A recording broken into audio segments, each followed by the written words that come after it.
But we now begin to take some of your thoughts, your reactions to the big stories. And Jeffrey joins me for a review. Absolutely. So one of the things that caught my attention in the stories you read is the call it statesmanship by the former President Goodluck Jonathan, who is recognized for what he did in the 2015 election. And he's saying, look, nobody has to win this fight. They all have to look for a way to find a middle ground. That's between Nyesom Wike, the FCT minister, and the governor of Rivers State, Siminalayi Fubara. And I think it was a statement from a statesman. And I think they should do the best they can. You can't win everything. You may have to compromise some. That is why in labor terms they call it collective bargaining. So it compromises here and there, and then so that the state can move forward. Because at the end of the day, there's really no victor, no vanquish at the end of the day, because it's about the people primarily. Whoever you are, it is the people that made you. So you must do your best to serve the people. So I think it was a clear statement without taking sides. Look, gentlemen, sheath your swords. Do the best you can. It's a difficult time. There's a lot to deal with in governance. Why all this? And you know, Jeffrey, if this sounds like Oliver Twist, then so be it. We would be requiring the statesmanship of former President Goodluck Jonathan to go beyond the public calls to a private intervention between, you know, the two political warlords, so to speak, as we say in this parlance, you know, to address whatever the issues are. You know, till now, nobody knows exactly what is the cause of this spat between political father and political godson. So that intervention should go behind closed doors such that it can be settled amicably and enduringly. All right, so the first trend we will, that you've been talking about on X is the United Kingdom Civil Aviation Authority writing to Nigeria Civil Aviation Authority stating Airpeace has reportedly violated some aviation regulations. But let's put context to this. Before we read your trend, let's put it in context. Airpeace has responded to what they saw in the media, and they say it's misleading that some of these issues were resolved. As far back as a month ago, they talk about electronic flight bag that reduces paperwork for crew members. They say it was addressed. The issue of iPad mounts that was complained about, they say they also resolved it. The issue of the location of cockpit library, also they had that conversation. They also resolved it according to them. They also talked about the runway exit after landing for the pilot. They said some of these things have, maybe all of it, perhaps have been resolved about a month ago, so they don't know where all of this is coming from. But let's read your thoughts nonetheless. We needed to put context. These are the people you're talking about. This is their response. That this is as far back, and they raised about 4 or 5 issues which they say has been addressed. Technology statistics says aviation safety is a serious matter. If it's true that Airpeace violated some rules, it needs to do something about it as soon as possible. Many of us really want Airpeace to succeed in the international aviation market. So I hope that explanation I gave from the Airpeace side suffices for all of this. And you know that the owner of Airpeace Airlines had provided context, you know, to what was happening following the reduction in the price of trips between Lagos and London, you know, on political interview, Politics Today, where he said what's happening really is tantamount to, you know, price war between international airlines and domestic airlines. It's business. And because of Airpeace's move, you know, they had begun to experience things like this that he says is tantamount to some sort of persecution, so to speak, in London. So we hope that this is resolved amicably. Well, there's another reaction coming from NS Igugu, who says, why play politics if Airpeace violated some aviation rules? Why not write Airpeace to implement such measures instead of writing Nigeria Aviation Authority? Suspend Airpeace to UK due to competition if Nigeria will not reciprocate the same kind gesture. Nigeria has to protect our own at the end of the day.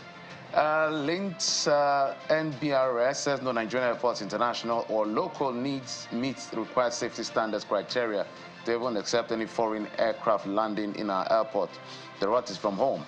If FAN takes this seriously, every carrier would have to meet international safety standards to operate. Well, Bukola, the next one. The next one is from Solarisco, who says Airpeace should respond ASAP. Safety remains priority and cannot be politicized. Prevention is better than cure, I beg. For the records, Airpeace has responded. They raised 4 to 5 issues, and they say it's been cleared about a month ago or so. Heaven Bound says there are protocols and standards. Airpeace must abide by this. Airpeace must follow international standards and safety. And lastly, Omoni Olariwaju Michael says they should name the violated aviation safety regulation, and failure to do so, they should keep quiet forever. Well, they've done that already, we believe. Boy. That's why they wrote to the Nigeria Civil Aviation Authority. Okay, so let's get to this next one now. I think it has to do with AGF, NJC, RM, AFC, others backing the proposed 300% salary allowances increases for judges. Let's get straight to it. Toluan says, how do you even explain this 300 increment for judges while the same FG proposed 60% increment for civil servants? Nigerians deserve to know the reason behind this disparity in salary increments. Well, this next one is from Sequences, who says, and Nigerian civil servants continue with peanuts handed over to them as monthly salary. Senator Shehu Sani, it says, of the three arms of government, judiciary is the most underpaid. The proposed 300% pay rise for judges is long overdue. The FG and states now have enough resources to address this imbalance. The judiciary staff should also benefit from this increase. Let there be justice to the justices. That was quite a mouthful. I almost messed it up. Not just justices, as the conversation is now taking shape now to the entire gamut of judiciary workers. Yep. But really, we should be looking critically at what the minimum payment is in that sector, yep, such that there is equity for all category of workers. Right. This next talking point is about the CBN's withdrawal of the cybersecurity levy after Mr. President's intervention.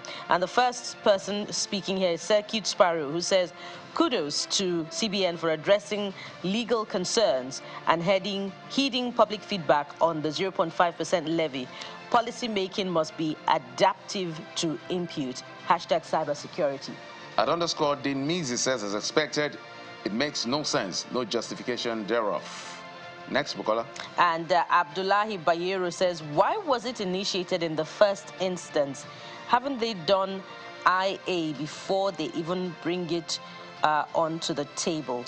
All right, let's go to this particular one that has to do with the application for the Students' Loan Scheme, and applicants from federal institution can access the loans. Only applicants, according to the federal government, from what we see here. Gibson Oluwatobi says the governor, too, should give out loans for the state institutions. Bukola? And this next one is from Collins Okpara, who says, what about those in state institutions? Are their education and future less important? This selective policy is a slap in the face to countless hard-working students striving for a better future. Every Nigerian student deserves equal access to financial support, regardless of where they study. This blatant discrimination needs to end now, please. All right, let's go to the issue of Rivers State and take just a few of your posts here. Jonathan, former President Goodluck Jonathan, calling for a truce, asks Wike and Fubara to work together. King Sazi says, well-spoken, a statesman that knows what politics is about.